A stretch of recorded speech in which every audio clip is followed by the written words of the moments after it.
हमने तो पत्रकार में कभी नस्ल नहीं किया कि पूंछ वाला पत्रकार है, सिंह वाला पत्रकार है, सारे पत्रकार एक सौ हैं।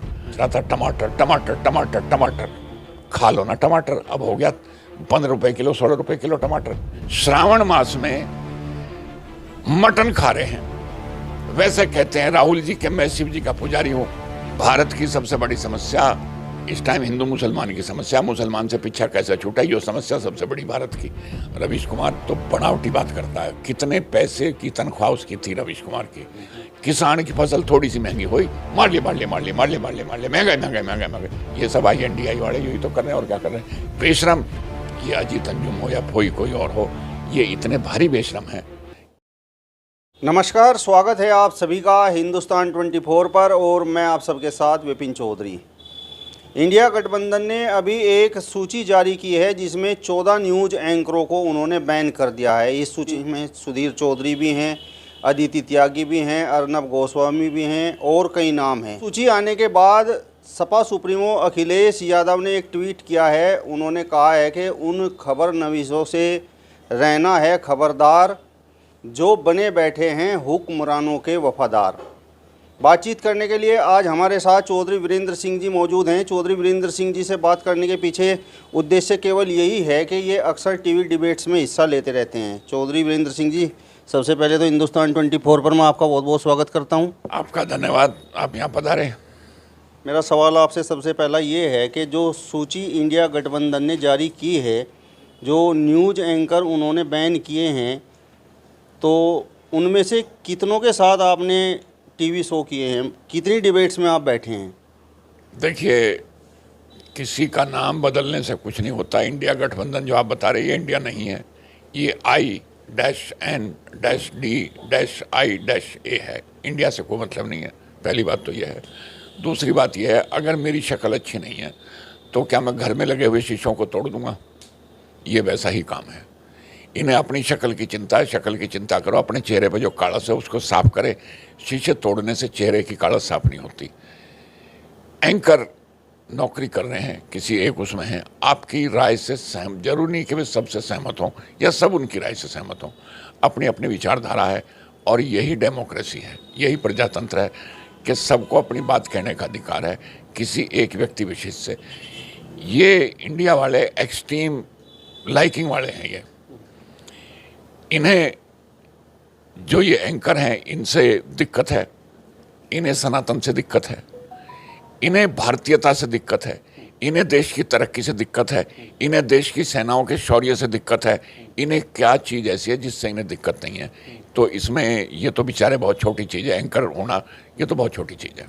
आप भी टीवी डिबेट्स में हिस्सा लेते रहते हैं और विपक्ष पर खूब तीर चलाते हैं, तो अब तो आपके तर्कस में जो तीर हैं वो धरे के धरे रह जाएंगे, क्योंकि विपक्ष टीवी डिबेट्स में पहुंचेगा ही नहीं। अगर हम कान बंद कर लें, हम दरवाज़ा बंद कर लें, हम जो हैं लाइट बंद कर लें, और ये सोच के बैठ जाएं कि बाहर सूरज नहीं निकल रहा, तो ये हमारी बेवकूफ़ी, हमारी खामाख्याली है। अगर टीवी डिबेट में विपक्षी नहीं आते तो अच्छा है। वे डिबेट नहीं कर रहे थे, वे न्यूसेंस क्रिएट करते थे, क्योंकि विषय पे उनका कोई मतलब नहीं है। विषय विशेषज्ञ होना चाहिए। जो डिबेट में आवे, वही स्वास्थ्य पे डिबेट कर रहा, वही विदेश नीति पे कर रहा, वही कृषि नीति पे कर रहा, वही स्कूली शिक्षा पे कर रहा, वही डिफेंस पे कर रहा। विषय विशेषज्ञ नहीं है। रैंडम वे में लोग आते हैं और आपस में विषय को भटकाने की कोशिश करते हैं। सारे के सारे विपक्ष के जितने हैं सब वही हैं। मैंने खूब, मेरे साथ इनकी हुई है। जब ये किसान विषयों पर आवे थे, किसान खेती तो किसी ने करी नहीं, लेकिन ये आके बैठ जावे थे। ये डिफेंस पे भी, खेती पे भी, भोजन पे भी, शिक्षा पे, विदेश नीति पे, सब पे वही बोलने वाले। वे विषय विशेषज्ञ नहीं हैं। मैं तो किसान विषयों से जुड़ा हुआ हूँ, मैं खेती करता हूँ, मैं गाँव में रहूँ, इसलिए मैं कृषि से संबंधित चीज़ों पर बैठता था। लेकिन मैं हेल्थ पे उस पर तो नहीं। एक दो बार कहीं से बुलावा आया, किसी को मना कर दी ना भैया, मैं जिस चीज़ के बारे में नहीं जानता मैं कैसे बोल दूँगा। इंडिया गठबंधन वाले तो ये कह रहे हैं कि ये टीवी शो, टीवी डिबेट्स थोड़े ही हैं, ये तो नफरत का बाजार हैं। अब ये पता नहीं नफरत का बाजार है या कैसा बाजार है भाई। इनके हिसाब से तो ये है कि जो गाय काटने वाले हैं, और गाय दो चीज़ होगी, गाय को काटने वाले मतलब गाय के गोश्त से रोटी खाने वाले, और गाय को रोटी देने वाले। ये दोनों एक तो नहीं हो सकते, नफरत तो दोनों में रहेगी। भाई जो गाय को रोटी दे रहा है वो गाय काटने वाले के साथ कैसे बैठेगा? ये तो बिठाना चाह रहे हैं, ये तो है कि सब गाय खाने लगे, बीफ खाने लगे, सब कुछ होने लगे। श्रावण मास में आप ये देखिए, श्रावण मास में मटन खा रहे हैं।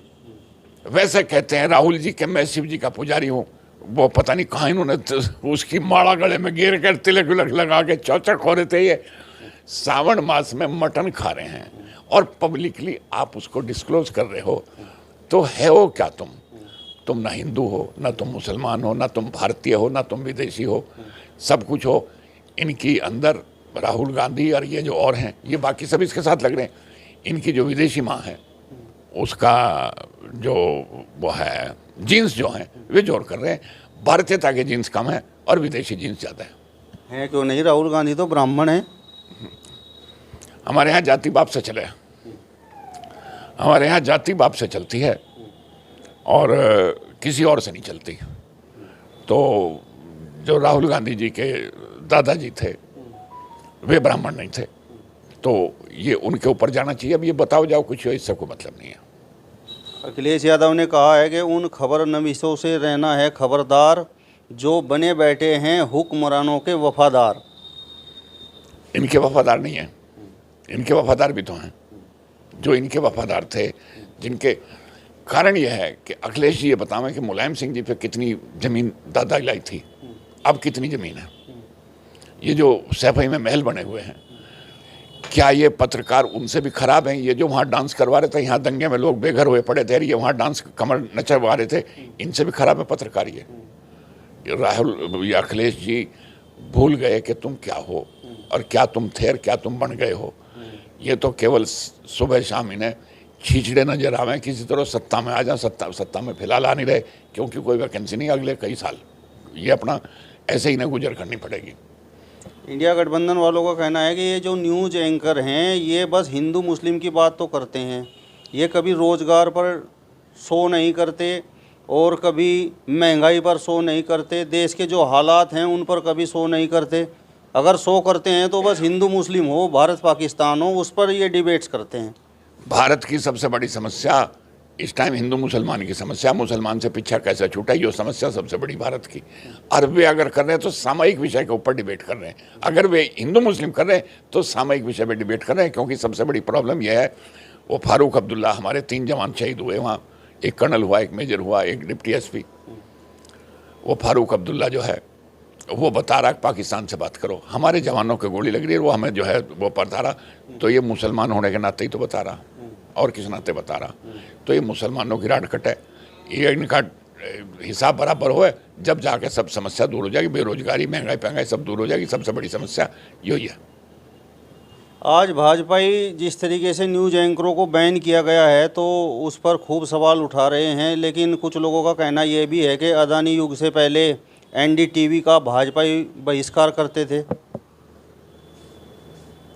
एनडीटीवी के आपको मालूम होगा थोड़ा सा लेफ्ट लिनिएज का था, थोड़ा सा काफ़ी था। जो इसकी राधिका जी जो इसकी चीफ थी एनडीटीवी की, उनकी छोटी बहन वृंदा कम्युनिस्ट पार्टी की सीपीआईएम की जो है वो कार्ड होल्डर हैं, उनके उस पर राज्यसभा में रही हैं। उनके जो हस्बैंड हैं प्रकाश करांत, वो उसके जनरल सेक्रेटरी हैं सीपीआईएम के। तो वो तो पक्का वो था। और एनडीटीवी लेफ्ट ओरिएंटेड था, लेफ्ट की बात करता था, एंटी गवर्नमेंट चलता था। इन्हें कुछ नहीं दिखाई देवे था, केवल जो है ये केवल एक चीज़ नज़र आती थी। वृंदा अगर कहीं खड़ी हो जाते, 5 आदमी खड़े जाते तो वो पूरा प्रोग्राम इस पा जाता था टीवी पे, एनडीटीवी पे। हमने खूब देखा है, खूब बात करी है, सारी कुछ करी है। तो ये इनका जो है एनडीटीवी का तो कोई हिसाब नहीं था। एनडीटीवी तो सबसे पहले ये कहाँ से कैसे, ये कोई मैग्सेसे से अवार्ड ले रहा, कोई कहीं ले रहा, कोई कहीं ले रहा, कोई कुछ ले रहा, ये सब वही चीज़ है। इससे देश का भला नहीं होने वाला। इंडिया गठबंधन ने जिन एंकरों की सूची जारी की है, तो आपके कहने का तात्पर्य ये है कि उनके सवालों से ये इंडिया गठबंधन वाले डरते हैं। तो जो इस सूची में शामिल नहीं है तो उनके बारे में आप क्या कहेंगे? क्या उनके पास सवाल नहीं है? ये तो उनसे पूछना चाहिए, ये तो उन INDIA वाले गठबंधन वालों से पूछना चाहिए कि बाकी जो इन्होंने ब्लैक लिस्ट नहीं करे हैं, क्या उनके पास सवाल नहीं है, या वे किसी और खाने से पढ़ के आए, या वे किसी और इंस्टीट्यूट से पढ़ के आए हैं। ये तो यहाँ जो JNU ब्रांड आवा है पत्रकारों में, वो कुछ और तरह बात करता है। वो सरजील इमाम और फलाने ढिमाके जो हैं, ये कन्हैया कुमार एंड कंपनी, या JNU का जो एलिमेंट अब राहुल गांधी का सलाहकार है, क्योंकि कांग्रेस जो है CPI, ये जो कांग्रेस पार्टी आई, ये लेफ्ट ओरिएंटेड होली, वो JNU वाले जो हैं उनके सलाहकार हैं। वो बाकी जो पुराने कांग्रेसी वही तंगे बेचारे, उन्हें कहीं नहीं आना जाना हो रहा। तो ये तो इनके बताने, ये NDI वालों की बात है कि ये बतावें कि बाकी पत्रकारों के सवालों से क्या वो नहीं डर रहे। पत्रकार तो पत्रकार होता है। हमने तो पत्रकार में कभी नस्ल नहीं किया, जो पूंछ वाला पत्रकार है, जो सिंह वाला पत्रकार है, सारे पत्रकार एक से हैं। हमारे भी बहुत जान पहचान है, ठीक है, कुछ लेफ्ट ओरिएंटेड है, कुछ साउथ ओरिएंटेड है, कुछ, लेकिन इसमें कोई वो नहीं बात। सामयिक विषय पे पत्रकार आएगा, पत्रकार सवाल करेगा, और सामयिक विषय पे जो पत्रकार सवाल नहीं करेगा वो इर्रेलेवेंट हो जाता है, उसकी बात कोई नहीं सुनता। रवीश कुमार का ये कहना है कि इस तरीके का बहिष्कार तो वो पिछले कई सालों से झेल रहे हैं। उसका कोई बहिष्कार नहीं हो रहा था। रवीश कुमार तो बनावटी बात करता है। कितने पैसे की तनख्वाह उसकी थी रवीश कुमार की, कितनी मोटी पे वो ले रहा था, कितने साधन वो ले रहा था। अमीर बने हुए थे, मतलब जिसको इंग्लिश में लेविश कहते हैं, हिंदी में मतलब पूरा मजा ले रहे थे ज़िंदगी का, और उसके बाद बात गरीब की करके इनाम ले रहे थे। वो तो उससे बड़ा फ्रॉड है, उससे बड़ा झूठा तो कोई है ही नहीं। बस आप ज़िंदगी अपने आप जी रहे हैं कुछ और तरह की, अरब लोगों को उपदेश दे रहे हैं कुछ और तरह का। झूठ बोलता है वो। संदीप चौधरी और अजीत अंजुम, अजीत अंजुम तो बेचारे नौकरी से लिकड़ गए थे, अब नौकरी से लिकड़ के सरकार गाली देने के अलावा और काम क्या है इन पे। अजीत अंजुम पे जबरदस्ती दूसरों की बात सुन रहे थे, किसान आंदोलन बतेरे, इसके मुंह पे लोगों ने क्या यहाँ जने क्या क्या करते। ये तो कांग्रेस की सरकार बनवा रहे थे 2019 में, इनके हिसाब से 2019 में, और यहाँ 2022 में योगी जी को हटवा रहे थे, लेकिन जनता ने मुंह पे थप्पड़ मार के इन्हें फेल कर दिया। मैं यही कह रहा हूँ, अगर आप सामयिक विषयों को नहीं उठाओगे तो जनता आपको वो रन कर देगी और आपके ऊपर बुलडोजर फेर देगी, जो इनके साथ हुआ है। 2019 में मोदी को हरा रहे थे, 2022 में योगी को हरा रहे थे, ना मोदी हारा ना योगी हारा, और ये सब अपना ठिकाने से लग गए। और बेशरम, ये अजीत अंजुम हो या कोई और हो, ये इतने भारी बेशरम हैं कि इन बेशरमों को शर्म नहीं आ रही है, फिर मुँह लेकर अपना थोबड़ा लेकर फिर आके बैठ जाए टीवी पे। इन्हें हट जाना चाहिए, क्योंकि ये जो है इर्रेलेवेंट हो गए हैं।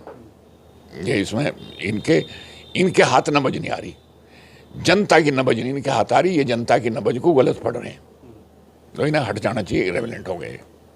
मेरा सवाल आपसे ये है कि समसामयिक विषय क्या हैं? समसामयिक विषय है देशभक्ति, समसामयिक विषय है आतंकवाद, समसामयिक विषय है कि देश के अंदर जो बैठे हैं गद्दार उनको एक्सपोज करना, यह है समसामयिक विषय। जो देश का सम्मान बढ़ रहा उसकी बात बताना, लोगों को करना कि देश कहाँ पहुँच गया, यह है सामयिक विषय। सामयिक विषय जो है, आप बेरोजगारी की बात बहुत ज़्यादा हो रही है। मैं खेती से संबंध रखता हूँ, आदमी काम करने वाला नहीं मिल रहा, वाइट कॉलर जॉब सबको चाहिए, सबको दफ्तर की नौकरी चाहिए। हम पढ़े हुए हैं या नहीं है, कुछ नहीं है। सेना में अफसरों की कमी है, किसी ने मना कर दी, क्यों नहीं जा रहे? उसमें तो अफसरों की कमी है, जाओ ना। अब आप फिजिकली फिट भी नहीं होंगे, आप दिमाग भी नहीं लगाएंगे, आप में देशभक्ति का जज्बा नहीं होगा, और आपकी नौकरी चाहिए। क्यों चाहिए भाई, क्यों चाहिए? रही बात महंगाई की, अभी 2 महीने पहले शोर मच रहा था, टमाटर टमाटर टमाटर टमाटर, खा लो ना टमाटर। अब हो गया 15 रुपये किलो, 16 रुपये किलो टमाटर। प्याज भी वहीं आ गई। आलू कितना है? 100 रुपये धड़ी नहीं, उससे कम हो गया भाव भाई साहब। तो किसान के अगर कुछ पैदा हो जा तो ये जो ये INDI वाले हैं, ये रुक के दे हैं, महंगे महंगे महंगे किसानों को मारे हैं। ये इसके हाथ में कटोरा देंगे, हमारे हाथ में जो कुछ है। अरे किसी बड़े उद्योगपति के जूते महंगे हो गए, कपड़े महंगे हो गए, गाड़ी महंगी हो गई, कोई जिक्र नहीं करता। किसान की फसल थोड़ी सी महंगी हुई, मार लिए महंगे। ये सब INDI वाले यही तो कर रहे हैं, और क्या कर रहे हैं? किसान के घर डकैती गिरवाओगे भाई, किसान को मरवाओगे। मैं इन INDI वालों को चैलेंज करके कह रहा हूँ, ये मेरा घर खोद लो, किसी और किसान का खोद लो, घर खोद के देख लो कि हमने क्या बना दिया, हमने क्या कमा लिया, कुछ हमने दाब दिया क्या। अरे अपना गुजारा मुश्किल हो रहा है भाई, जो तू करके काम चला, पिछली फसल के दे के पैसे आगे वो काम चला मैं, लेकिन ये इन्हें काम कुछ नहीं। इनकी पॉलिसी से 50 साल 60 साल जिन्होंने राज करा है, 35 साल राज करा CPIM ने बंगाल में, केरला में आज भी चल रहे हैं, क्यों नहीं इन्होंने दुख दूर कर दिए लोगों के?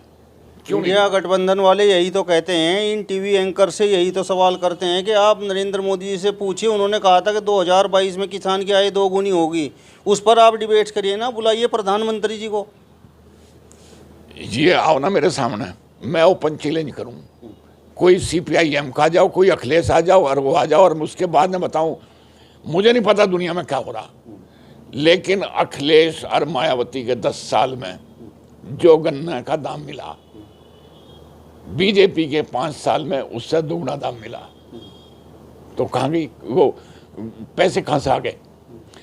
10 साल में मिलों ने जो पेमेंट किसानों को किया है, 5 साल में उसका दुगना पेमेंट हुआ है। आंकड़े सामने हैं, आप DCO के यहाँ से लेकर मुझे करवा दियो, ये आओ ना सामने, इन्हें जवाब दो। मैं 10 साल मायावती का शासन और अखिलेश का शासन, 10 साल में जो पैसा किसानों गया है, योगी के 5 साल के राज में उसका दुगना पैसा किसानों पे गया है। कहाँ से चला गया? पैदावार बढ़ी, कुछ भाव बढ़े, ज़्यादा गन्ना मिलों में गया, मिलों कैपेसिटी बढ़ गई, ज़्यादा गन्ना मिलों में गया तो पैसा ज़्यादा आया। आओ ना ही बहस करने सामने, ये इनका मुंह जो है ऐसा होकर जाएगा, लाल शर्म के मारे ये एक बात का जवाब नहीं दे पाते।